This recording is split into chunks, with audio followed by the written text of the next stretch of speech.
Hello दोस्तों, welcome to main point study. आज हम करने वाले हैं क्लास 10th का सोशल साइंस का टेस्ट, जिसका नाम है जी डेवलपमेंट। हिंदी में बोले तो विकास, यानी हिंदी मीडियम और इंग्लिश मीडियम दोनों मीडियम के बच्चों के लिए ये यहाँ पर जो टेस्ट होगा वो एमसीक्यू एंड 1 मार्क्स क्वेश्चन का होगा। बट जो आपका इसके बाद टेस्ट होगा, ठीक है, वो जो होगा वो रिटर्न टेस्ट ही होगा, ये कंफर्म है। क्योंकि मेरे पास बहुत सारे बच्चों के मैसेज आ चुके हैं, वो बोल रहे हैं कि सर रिटर्न टेस्ट ही लो, ठीक है, क्योंकि हमें पता करना है कि हम आंसर को कैसे अच्छे वे में प्रेजेंट कर सकते हैं एग्जाम में। क्योंकि हमारे साथ ऐसा होता है कि 5 में 4.5 मिलते हैं, 4 मिलते हैं, तो ऐसा क्यों मिल रहा है, ठीक है, वो आप हमें बताओ। मैंने कहा वो तो जब आप रिटर्न टेस्ट दोगे तभी पता चलेगा। तो वो कह रहे हैं कि सर रखो, तो रिटर्न टेस्ट ही होगा नेक्स्ट। अब वो कौन सी बुक का होगा, कौन से चैप्टर का होगा, कब होगा, टाइमिंग क्या होगी, वो हम टेलीग्राम ग्रुप जो है ना हमारा टेस्ट वाला जो बना रखा है वहाँ पर डिसाइड कर लेंगे, ठीक है। और मैं बता दूँ यार, ये टेस्ट सीरीज एकदम फ्री है, कोई भी ज्वाइन कर सकता है। अगर आप ये वीडियो देख रहे हो और आप ये टेस्ट सीरीज ज्वाइन करना चाहते हो ना, तो कुछ मत करो। अगर आपको ये चैप्टर आता है ना, तो सिंपल है, एक पेज उठाओ, अपना नाम लिखो, नीचे स्टेट का नाम लिखो, और जो जो क्वेश्चन आ रहे हैं ना उसको करते जाओ, ठीक है। जैसे मान लो क्वेश्चन नंबर 1 आपने देखा और इसका आंसर है बी, तो बी लिख दो और एवरेज लिटरेसी रेट, या हिंदी में है तो औसत साक्षरता दर। ऐसे करके आपको सारे क्वेश्चन करने हैं, क्वेश्चन नहीं लिखने, सिर्फ आंसर लिखने हैं, ओके। और वीडियो के एंड में मैं आपको बता दूंगा कि आपको आंसर शीट अपनी कहाँ सेंड करनी है, ओके। तो चलो जी, अब बात करते हैं टॉपर्स की, ओके। तो सबसे पहले तो यार आपको पता ही है, हमारा जो लास्ट टेस्ट हुआ था वो पावर शेयरिंग का हुआ था। हिंदी में बोले तो सत्ता की साझेदारी। उसमें सबसे पहले जो है वो केशव कुमार है, ठीक है, दिल्ली से हैं ये, इन्होंने 25/25 स्कोर किया है। ऋचा सिंह हरियाणा से, इन्होंने भी 25/25 स्कोर किया है, और शायद ये इनका सेकंड टाइम है, थर्ड टाइम है, नहीं सेकंड टाइम है, तो बहुत अच्छी बात है ऋचा। उसके बाद साक्षी मिश्रा, इनका वैसे इन्होंने 25/25 स्कोर नहीं किए, बट मैंने इनका नाम इसलिए लिया है क्योंकि इनके क्वेश्चन ऑर्डर में दिक्कत है। इन्होंने आंसर सही लिखे थे, टू बी वेरी ऑनेस्ट, इनके 24 आने चाहिए थे, बट इन्होंने क्वेश्चन ऊपर नीचे कर दिया था, क्वेश्चन नंबर गलत डाल दिया था। मैं चाहता तो इनको फुल मार्क्स दे सकता था, बट अगर ये वीडियो वो देख रहे हैं, ठीक है, तो मैं बस इतना बोलना चाहूँगा कि मैंने जानबूझ के आप ये नंबर काटे हैं ताकि आप आगे ऐसी मिस्टेक ना करो, ठीक है। क्योंकि ये छोटी छोटी मिस्टेक थोड़ी बड़ी बन जाती है एग्ज़ाम में, ठीक है। तो बाकी मैं बिल्कुल आशा करूँगा कि नेक्स्ट टेस्ट में या इसी टेस्ट में आपके 25/25 आने ही चाहिए, ठीक है, और आएँ। उसके बाद बात करते हैं जी हर्षिता यादव की, ठीक है, ये एमपी से, इन्होंने 25/25 स्कोर किया है, ठीक है। और कैसे किया है ये मेरे को पता है, मैंने कमेंट वगैरह देखे हैं, ठीक है। तो इनको भी पता है, मेरे को भी पता है, तो हम दोनों के बीच में रहे तो ज़्यादा अच्छा है। वैसे नेक्स्ट टेस्ट जो होगा रिटर्न टेस्ट होगा, तो उसमें अच्छा पता चलेगा कि जी सच में आप अच्छा स्कोर कर सकते हो या कहीं ना कहीं प्रॉब्लम है, ठीक है। तो वहाँ थोड़ा अच्छी परफॉर्मेंस पता चलेगी। उसके बाद शौर्य मित्तल, इनका भी सेकंड टाइम इन्होंने 25/25 स्कोर किया है यूपी से। उसके बाद महक वर्मा, अच्छा जी, इनके बारे में बात करना बड़ा इंपॉर्टेंट है। अभी 3 टेस्ट हुए हैं और तीनों टेस्ट में इनके 25/25 है। ऐसे भी नहीं कि जी 24 आ जाए, 25/25 तो बहुत ही महंगी बातचीत है, बहुत ही बढ़िया कर रहे हो आप, ठीक है। आई होप टचवुड के इस टेस्ट में भी आपके 25/25 ही आए, ठीक है। उसके बाद हम बात करते हैं जी दीपक प्रजापति, राजस्थान से, इन्होंने भी 25/25 स्कोर किया है। उसके बाद श्रेया सिंह वेस्ट बंगाल से। मैं इतने दिन से यही सोच रहा यार, ये वेस्ट बंगाल वाले चले कहाँ गए, तो आते इन्होंने धमाल बचाया 25/25, ठीक है। उसके बाद महक दिल्ली से 25/25, ठीक है। कुछ बच्चों के है ना थोड़े थोड़े मतलब बहुत छोटी छोटी गलतियाँ थी, ठीक है, तो आई होप वो समझ गए हो क्योंकि क्या गलतियाँ थी। और एक बहुत इंपॉर्टेंट बात है यार, अपनी शीट को एनालाइज ज़रूर किया करो। टेस्ट होने के बाद आप ये ज़रूर देखा करो कि यार मेरे किस क्वेश्चन में गलती रह गई, क्यों रह गई, क्या दिक्कत है। बहुत सारे बच्चे मेरे को मैसेज करके बोलते हैं कि सर ये वाला क्वेश्चन गलत था, ये शायद गलत कर दिया आपने। और ये मैं सच बता रहा हूँ, बहुत अच्छा लगता है देख के, क्योंकि यार ये कोई बोर्ड का टेस्ट तो नहीं है, ये बोर्ड एग्जाम तो नहीं ले रहा मैं, ठीक है। ये एक्चुअल में आपकी परफॉर्मेंस इंक्रीज करने के लिए ही है। और आप ये देखकर बहुत अच्छा लगता है कि बच्चे ये नहीं देख रहे कि यार नंबर कितना है, वो ये देख रहे हैं कि जी अगर मेरे मान लो 24 भी आए हैं तो एक नंबर कहाँ कट गया, उस पर इम्प्रूवमेंट करने में वो ध्यान है। तो बहुत बढ़िया जी, वेरी गुड, यही चाहिए, ठीक है। चलो अब बात करते हैं क्वेश्चन की। तुम्हारा जो क्वेश्चन नंबर फर्स्ट है वो है कि development of the country can be generally be determined by it's, यानी एक देश की जो विकास होता है वो आमतौर पर किस चीज़ से निर्धारित किया जाता है, जनरली बोला है, ठीक है, आमतौर पर। ए पर कैपिटा इनकम से, जिसको हिंदी में बोलते हैं प्रति व्यक्ति आय। बी एवरेज लिटरेसी रेट से, औसत साक्षरता जिसे बोला जाता है। C health status of its people, लोगों की स्वास्थ्य स्थिति से। या डी नन ऑफ दीज, इसमें से कोई नहीं, ठीक है। क्वेश्चन नंबर 2 की बात करते हैं। लाइन लिखी हुई है कि different person could have different as well as conflicting notion of countries development. देश के डेवलपमेंट के लिए लोगों की अलग अलग सोच हो सकती है। मेरे लिए स्कूल बनना डेवलपमेंट है एक कंट्री के अंदर, और आपके लिए डेवलपमेंट है किसी डैम बन जाए। तो कंट्री के डेवलपमेंट के लिए सबकी अलग अलग सोच होती है। तो a fair and the just pass for all should be achieved interrupt the following और बीइंग डिस्कस्ड। अब हिंदी में बता देता हूँ मैं कि देश के विकास के बारे में लोगों की अलग अलग अवधारणा हो सकती है, ठीक है, और वो कॉन्फ्लिक्टिंग भी हो सकती है, विरोधी भी हो सकती है, ठीक है। तो यहाँ पर हम किस चीज़ की बात कर रहे हैं? हम सोशल डेवलपमेंट, सामाजिक विकास की बात कर रहे हैं। बी कल्चरल डेवलपमेंट, सांस्कृतिक विकास की बात कर रहे हैं।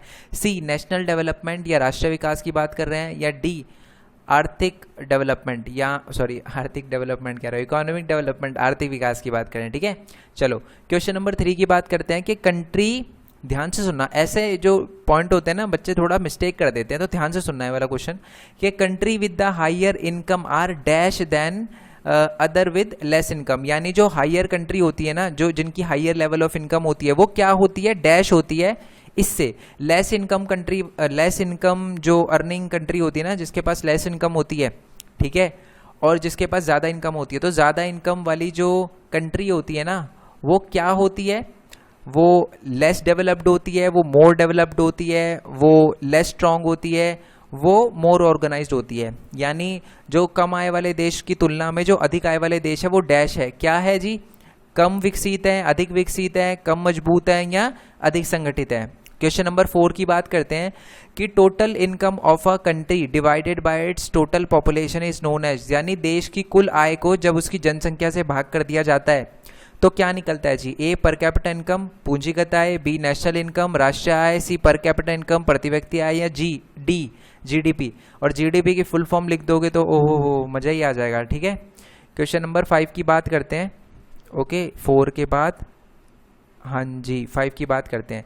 तो ये 7 है ना, क्वेश्चन नंबर नहीं है, ये बताऊंगा मैं आपको। पहले क्वेश्चन नंबर 5 पढ़ते हैं। Proportion of the literate people in the country 7 and the above age group is called. यानी एक कंट्री के अंदर जो 7 या 7 से ज़्यादा उम्र के जो भी लोग होते हैं, उनमें से जितने भी लोग पढ़े लिखे हैं, तो उनको हम क्या कहते हैं? ठीक है, हिंदी में बताई दिया तो पढ़ने की जरूरत है नहीं। क्या कहते हैं जी उसको? अब समझ आया ना 7 क्यों लिखा है? ये एज की बात हो रही है। ए नॉलेज रेट, ज्ञान दर, बी लिटरेसी रेट, साक्षरता दर, सी अटेंडेंस रेट या उपस्थिति दर, निवल उपस्थिति दर या शुद्ध उपस्थिति दर भी कहते हैं इसको, या डी एक्सेलेंस रेट यानी उत्कृष्टता दर, ठीक है, उत्कृष्टता दर। अब बात करते हैं क्वेश्चन नंबर 6 की। क्वेश्चन नंबर 6 है कि which age group of children is included in calculating net attendance ratio. यानी जब निवल या शुद्ध उपस्थिति अनुपात को जब निकाला जाता है ना, तो हम किस एज के बच्चों की बात करते हैं, किस एज ग्रुप के बच्चों की बात करते हैं। आई होप आपको पता हो नेट अटेंडेंस रेशो क्या होता है। आपने चैप्टर की वीडियो देखी होनी चाहिए, नहीं देखी तो सबसे पहले जैसे ये हो जाए कंप्लीट, क्योंकि गलती होगी कोई दिक्कत नहीं है, बट जैसे ही हो जाए तो डिस्क्रिप्शन में मैं लिंक दे दूंगा, नोट्स के साथ समझा रखा है। ओके, तो बताना है आपको कि जब हम नेट अटेंडेंस रेशो निकालते हैं तो हम किस एज ग्रुप के बच्चों को देखते हैं। तो ए बी सी डी आपको दिख रहा है, 6 से 10, 7 से 11, 5 से 9 या 14 से 15। अब बात करते हैं जी क्वेश्चन नंबर 7 की। तो क्वेश्चन नंबर 7 है कि जब हम BMI निकालते हैं ना, ठीक है, BMI निकालते हैं, बॉडी मास इंडेक्स यानी शरीर द्रव्यमान सूचकांक निकालते हैं जब, तो हम क्या करते हैं? वेट को यानी जो वजन होता है व्यक्ति को किससे भाग करते हैं वो बताना है आपको। स्क्वायर ऑफ अ वेट, वजन के वर्ग से भाग करते हैं, या स्क्वायर ऑफ हाइट, स्क्वायर ना हाइट इन मीटर्स, ये मीटर्स कर लेना, यानी मीटर्स में जितनी भी हाइट होती है उनके स्क्वायर से डिवाइड करते हैं, या square root of a height in metres यानी जो स्क्वायर रूट होता है हाइट का, ऊंचाई का वर्गमूल, उससे भाग करते हैं, या square of the sum of the height and weight यानी हाइट और जो भी वेट होता है यानी जो ऊंचाई होती है और जो भी वजन होता है उनको जमा करके उनका वर्ग करके भाग करते हैं। तो वो बताना है आपको, बड़ा सिंपल क्वेश्चन है ये, और अगर फॉर्मूला लिख दोगे तो पता ही है आपको, मज़ा ही आ जाएगा। क्वेश्चन नंबर 8 की बात करते हैं। अगर किसी पर्सन का जो बॉडी मास इंडेक्स है वो 18.5 से कम है, ठीक है, किसी का अगर BMI 18.5 से कम है तो उसको क्या कहा जाता है? ओवरवेट अधिक वजन वाला, बी लॉन्ग हाइट लंबी हाइट वाला, सी कुपोषित कहा जाता है अंडर नरिश्ड, या डी शॉर्ट हाइट वाला कम हाइट वाला, ठीक है। चलो क्वेश्चन नंबर 9 की बात करते हैं कि what proportion of the country is over using the ground water reserve. यानी हमारे भारत में जो भूजल है ना हमारा, ठीक है, तो कितना प्रतिशत जो है वो ओवर यूज़ कर रही है, ठीक है, भूजल भंडार का उपयोग कर रहा है, मतलब हम देश के कितने जो हमारे ग्राउंड वाटर है उसका यूज़ कर रहे हैं। ये भी डायरेक्ट क्वेश्चन था, मैंने नोट्स में आपको बताया था। ए 1/4 1/4, बी 1/10 1/10, या सी 1/3, या डी हाफ 1/2, ये बताना आपको। क्वेश्चन नंबर 10 की बात करते हैं कि जो रिसोर्स कुछ सालों के बाद ख़त्म हो जाते हैं उपयोग करने पर, उसको क्या कहा जाता है। ज़रूरी है कुछ सालों तक, या एक बार उपयोग करने के बाद जो ख़त्म हो जाते हैं रिसोर्सेज उनको क्या कहा जाता है। ए रिन्यूएबल रिसोर्सेज नवीकरणीय संसाधन, बी नॉन ड्यूरेबल रिसोर्सेज गैर टिकाऊ संसाधन, सी नॉन रिन्यूएबल रिसोर्सेज गैर नवीकरणीय संसाधन, या डी कंपीटिंग रिसोर्सेज प्रतिस्पर्धा संसाधन। ठीक है, क्वेश्चन नंबर 11 की बात करते हैं कि what will be the top priority of the development goal of a landless labour. बहुत ज़्यादा इंपॉर्टेंट क्वेश्चन है, 4-5 बार पूछा गया बोर्ड एग्जाम में आपके, कि एक जो लैंडलेस लेबर होता है ना, जिसके पास ज़मीन नहीं है, उसके लिए डेवलपमेंट क्या होगा। एक भूमिहीन मजदूर के लिए जो विकास है वो क्या होगा उसके लिए। तो A expansion of the rural bank, यानी अगर ग्रामीण क्षेत्रों में बैंक बढ़ जाए तो उसके लिए विकास होगा। Be more days of work and better wages, यानी ज़्यादा दिनों तक उसे काम मिले और बेहतर मजदूरी मिले, तब उसके लिए विकास होगा। या metal road for transportation, metal road का मतलब होता है जो परिवहन के लिए बढ़िया सड़कें बन जाए तो उसके लिए डेवलपमेंट होगा। या D establishment of high school, यानी जो हाई स्कूल होते हैं उनकी स्थापना अगर होती है तो उसके लिए डेवलपमेंट होगा। तो एक भूमिहीन मजदूर के लिए क्या डेवलपमेंट होगा वो आपको बताना है। क्वेश्चन नंबर 12 की बात करते हैं। क्वेश्चन नंबर 12 है आपका कि what will be the aspiration of educated urban unemployed youth.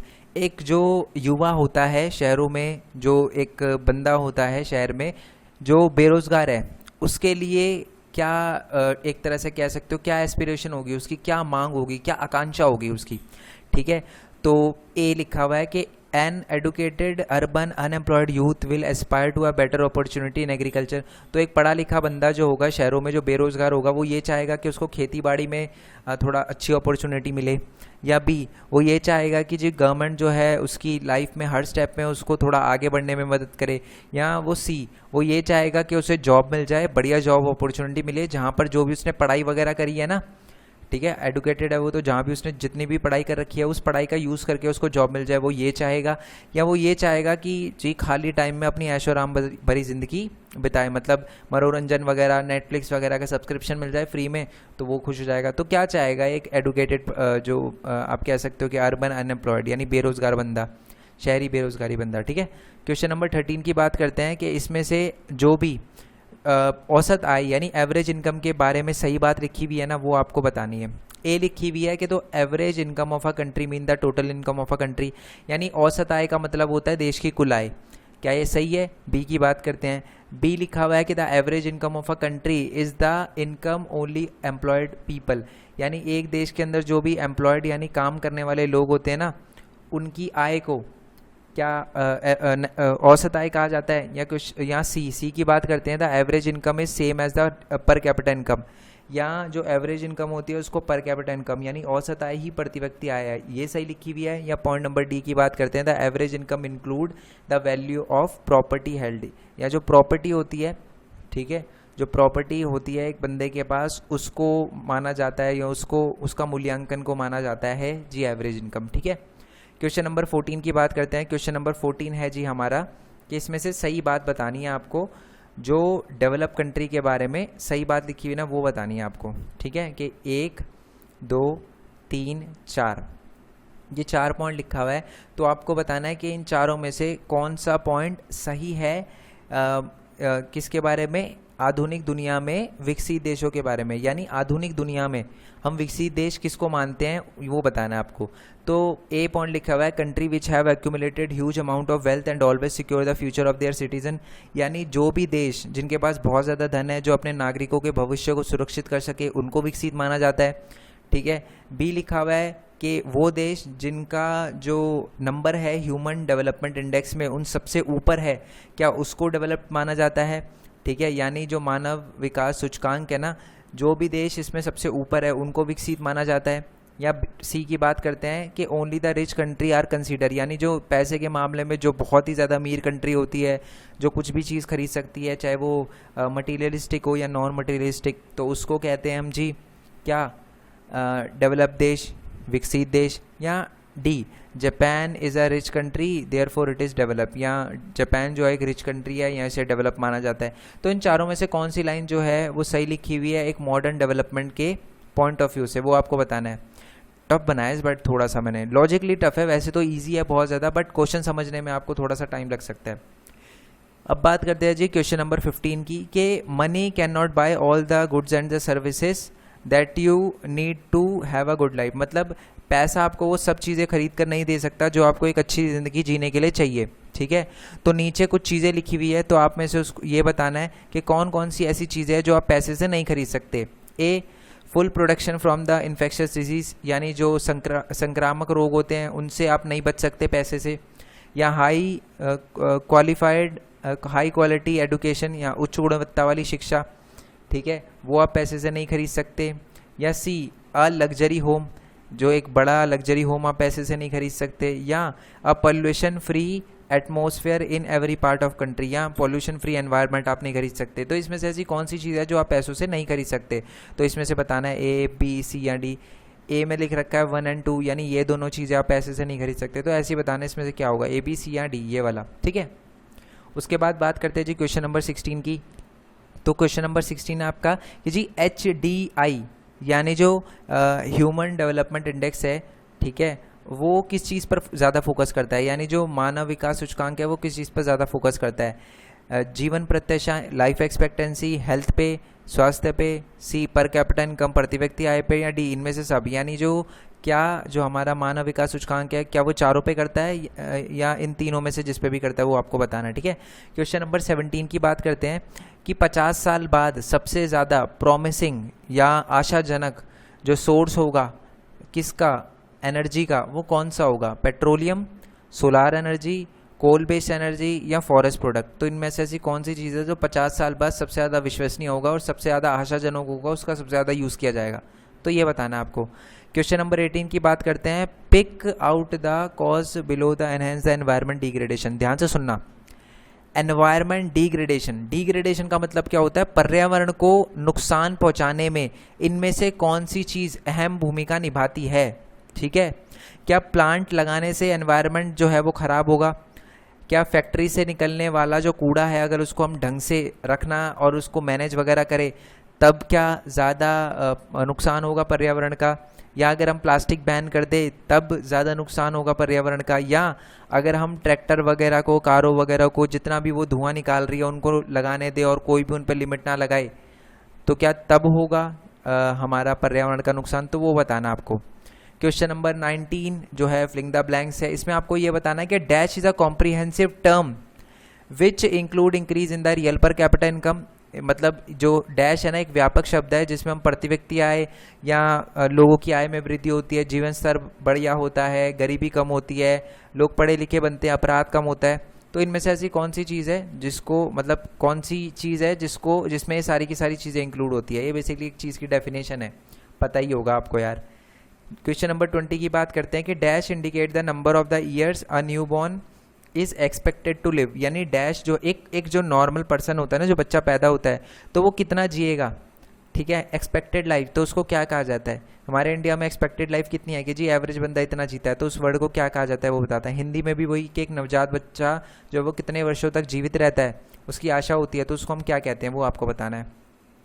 Question number 21 है कि the development that should take place without damaging the environment. यानी अगर कोई ऐसा डेवलपमेंट हो रहा हो जिससे एनवायरनमेंट को कोई नुकसान ना हो रहा हो, साथ में आने वाली पीढ़ी के लिए भी, जो आने वाली पीढ़ी है उनके लिए भी रिसोर्स को बचाया जा रहा हो, तो उस चीज़ को हम क्या कहते हैं वो बताना है। तो हिंदी में भी वही है कि जब हम रिसोर्सेज को, पर्यावरण को बिना नुकसान पहुँचाए और वर्तमान पीढ़ी के साथ साथ भविष्य की पीढ़ी का भी ध्यान में रखते हुए संसाधनों का उपयोग करते हैं, तो इस चीज़ को क्या कहा जाता है वो आपको बताना है। क्वेश्चन नंबर 22 की बात करते हैं कि dash mean sustain increase of the real पर capita income that promote the economic welfare by reducing poverty unemployment. ध्यान से सुनना, इसमें क्या लिखा है।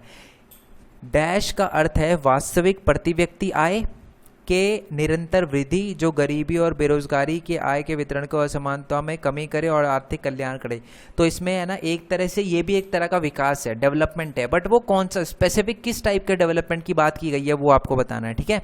चलो क्वेश्चन नंबर 23 की बात करते हैं कि two important aspect of the lifes other than income, यानी इनकम के अलावा कौन सी ऐसी दो चीज़ें जो बहुत ज़्यादा इनकम है इंपॉर्टेंट है, पैसे के अलावा ऐसी कौन सी दो महत्वपूर्ण चीज़ें जो बहुत ज़्यादा इंपॉर्टेंट है वो बताना आपको। क्वेश्चन नंबर 24 की बात करते हैं कि dash ensure the availability of the essential commodity like wheat, rice, sugar, मतलब जो भी, देखो मैं आपको बताता हूँ इसका क्या मतलब। आपने राशन शॉप देखी होगी ना, तो राशन की शॉप पे अलग अलग चीज़ें मिलती है बहुत कम प्राइस पे, जिस फेयर प्राइस शॉप पे है ना, राशन की दुकानों पे।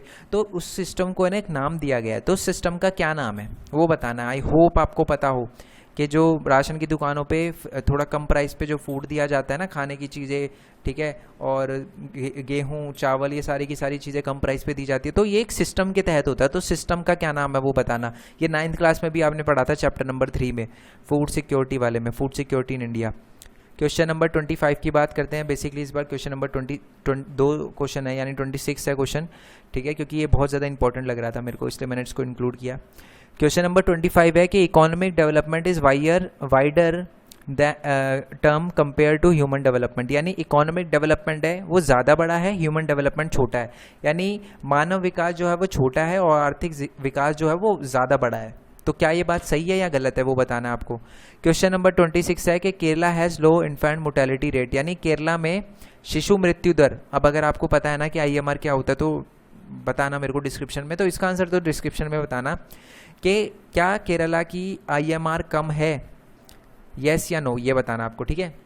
बाकी मैं एक और बात बता दूं यार, मेन पॉइंट टेक पे भी मैं वीडियो डाल रहा हूँ अर्निंग से रिलेटेड, कि मैं अर्न कैसे करता हूँ, ये सारी की सारी चीज़ें, एनिमेशन वीडियो आप कैसे बना सकते हो, ये सारी की सारी चीज़ें, तो उसको भी सीखते रहना साथ साथ। अपने 10 चला रहे हो, बोर्ड चला रहे हो, बहुत ज़्यादा इंपॉर्टेंट है, बहुत बढ़िया, बट एक एक्स्ट्रा स्किल होना भी बहुत ज़्यादा इंपॉर्टेंट है। तो जो भी मिले एक्स्ट्रा, चाहे वो कोडिंग हो, चाहे वो एनिमेशन हो, छोटी छोटी चीज़ें, जिससे थोड़ा सा हो सके तो अर्निंग भी आ जाए, ना भी आए तो कुछ सीख जाओ, तो इसलिए वो चैनल बनाया, जाके सब्सक्राइब कर लेना, ठीक है। बाकी आई होप आपको सारे क्वेश्चन समझ आ गए हो। अब मैं बता देता हूँ आपको सेंड कहाँ करना है इसको। देखो सबसे पहली बात तो है, जैसे ही आप कर लो ना, तो सबसे पहले तो ऐसे मत करना कि ABCD लिख दो यार, पूरा आंसर लिखना है। इतनी सी रिक्वेस्ट है, जैसे इसका आंसर मान लो पर कैपिटा इनकम है, तो प्रति व्यक्ति आय या पर कैपिटा इनकम A प्रति व्यक्ति आय पूरा लिखना। उसके बाद इसकी पिक्चर क्लिक करना।